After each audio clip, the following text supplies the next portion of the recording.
Taiwan रो हान कुआंग रे सामरिक अभ्यास परमाणु जैविक और रासायनिक आक्रमण मुकाबिला अभ्यास करा जाउछि। ताइवान रे जोरदार सामरिक अभ्यास जारी रही। देशर पूर्व उपकूल स्थित हुआलियन अंचल रे सेना पक्षरु एक विशेष डिकंटामिनेशन बा दूषण मुक्ति अभ्यास करा जाउछि। एही अभ्यास वार्षिक हान कुआंग सामरिक ड्रिल रे अंश। आक्रमण पर किपरि द्रुत गति सैन्य और सामरिक जानगुड़ी निर्धारित रिकवरी जोन को स्थानांतर करा जिवो तार अभ्यास करा दैछि। उद्देश्य थिला जे एभली आक्रमण घटिले सेना केते शीघ्र परिस्थिति संभाली पुणी थे युद्ध क्षमता को फेरी पारिबो ताहा परीक्षा करिबा।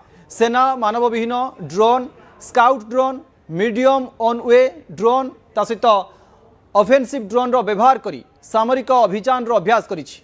एहा सहित M109 असल्ट बोट रे व्यवहार मध्य होईछि। अगस्ट 5 तारिख रु ताइवान रे आरंभ होईछि एही 10 दिनिया हान कुआंग सामरिक अभ्यास। संभाव्य चीन आक्रमण को मुकाबिला करिबा पई ताइवान रो सामरिक प्रस्तुति एवं युद्ध क्षमता परीक्षा करिबा हेउछि एही ड्रिल रो मुख्य उद्देश्य बोली कहा जाउछि।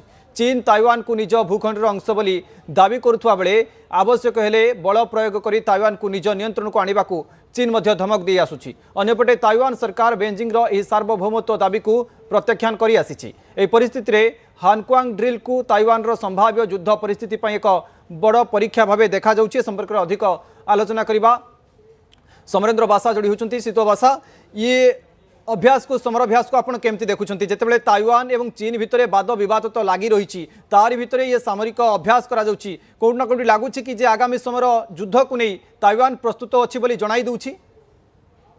ताइवान प्रतिवर्ष समराभ्यास करे ता सत किंतु एबिकार जो समराभ्यास आम देखुछु जो 10 डेज आपण जेंति सूचना देले यह टिके अलग प्रकार कारण एथिरे जनसाधारण मान को नियोजित करा जाउछि। एथिरे प्रत्येक जगह रे जेमति कि रोड रे मध्य माने किपरि भाबरे तांकर जो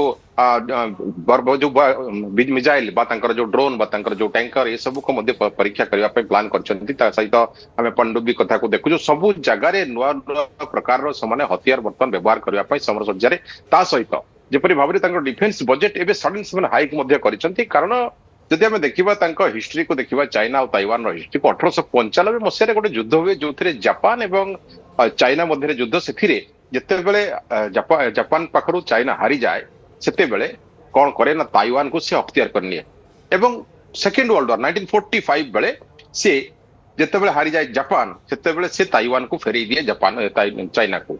तेणु जिनपिंग प्रत्येक वर्ष जो डिसेंबर 31 दिन गोटे वार्ता रखती देश उद्देश्य वार्ता से कही जे चाइना एवं ताइवान लोक मान ब्लड रिलेशन अच्छी दिने ना दिने विलय हम चाइना सहित। तेणु जो मनसा रही जिनपिंग से मनसा 2027 विषय से प्लान करी बर्तमान जो प्रकार गंध बारी पारी ताइवान एवं जेपरी भाव तार संप्रभुता जेपरी निजे राष्ट्रपति आसिक तदारख कर समराभ्यास को यहाँ देखी बर्तमान जिनपिंग निद हजि जाइए। कारण गोटे छोट द्वीप हो पारे बट तार संप्रभुता जी बर्तमान से उद्यम करी तार जनसाधारण माने गोटे स्वाधीनतार जो स्वाद चाखिबा जेपरी भाव डेडिकेटेडली काम करुँच लगुच समराभ्यास नुहे आगामी दिन में चाइना गोटे चेतावनी एवं जो युद्धाभ्यास मैंने कर 10 दिन एथिरे जो मॉडर्न वारफेयर टेक्नोलॉजी को बर्तमान शो कर चाइना को this is also a lesson for Jinping.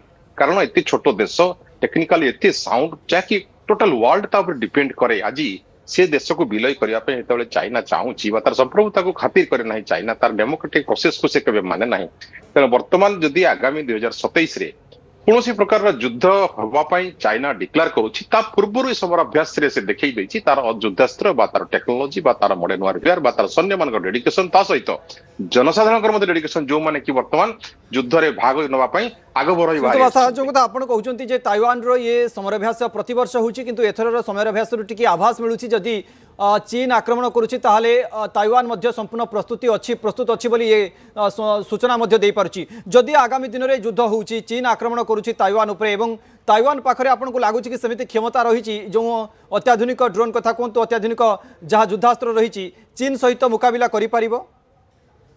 Population दृष्टि तो बहुत छोट कारण मात्र से देखु पाखापाखि 23 मिलियन पॉपुलेशन बास करते जो चाइना बहुत बड़ अस्त्र क्षेत्र में देखा न्यूक्लियर वेपन क्षेत्र में देखा किंतु से जोन को बर्तमान अमेरिका सपोर्ट करुच्ची। नांसी पेलोसी जो विजिट करते ही चाइना तार गोटे खटास रही कारण अमेरिका डायरेक्ट सपोर्ट करुच्ची तार संप्रभुता तार डेमोक्रेसी तेणु जितेबले भी युद्ध डिक्लेयर कर चाइना से बहुत भाविचिंती डिक्लेयर कर कारण अमेरिका डायरेक्ट तार हेल्पलाइन रही। तेणु जदि भी युद्ध हुए छाया युद्ध अमेरिका କାରଣ ଯେମିତି ରଷିଆ ୟୁକ୍ରେନ ଯୁଦ୍ଧରେ ଆମେରିକା ଛାୟା ଯୁଦ୍ଧ ଭାବରେ ରହିଥିଲା, ଯେମିତିକି ଆମେ ଦେଖିଛୁ ଏପଟେ ଇରାନ ଆମେରିକା ଯୁଦ୍ଧରେ ଆପଣ ଦେଖନ୍ତୁ ଯେମିତି ଇସ୍ରାଏଲ ସିଧା ପ୍ରକ୍ସି ଭାବରେ କାମ କରୁଥିଲା, ଠିକ ସେହିପରି ଭାବରେ ବର୍ତ୍ତମାନ ଯଦି ଯୁଦ୍ଧ ହୁଏ ତେବେ ଆମେରିକା ସିଧାସଳଖ ତାଇୱାନକୁ ସପୋର୍ଟ କରିବ।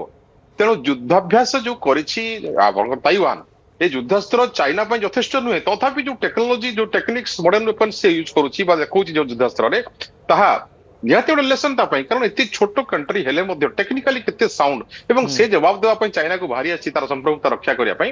ତେଣୁ ଏହା ମଧ୍ୟ ଗୋଟେ ପ୍ରକାରର ସାହସ ହେଇପାରେ, ଆମେରିକା ଦ୍ୱାରା ସେ ସାହସ ପାଇଥାଇପାରେ। ତେଣୁ 2027ର ଯୋଉ ନିର୍ଣ୍ଣାୟକ ମୋଡ କଥା ଆମେ ଆଲୋଚନା କରୁଛୁ, ଯୋଉଥିରେ ଜିନପିଙ୍ଗ ତାଙ୍କ ବାର୍ତ୍ତାରେ ମଧ୍ୟ କହିଥିଲେ ଯେ ବିଲୟ କରିବେ ତାକୁ ଚାଇନା ସହିତ ତାଇୱାନକୁ। ତେଣୁ ସେଥିରେ ମଧ୍ୟ ଗୋଟେ ଭୟଙ୍କର ଯୁଦ୍ଧ ହେବାର ଆଶଙ୍କା କରାଯାଉଛି ଯଦି ଚାଇନା ସେଥିରେ ଉଦ୍ୟମ କରେ।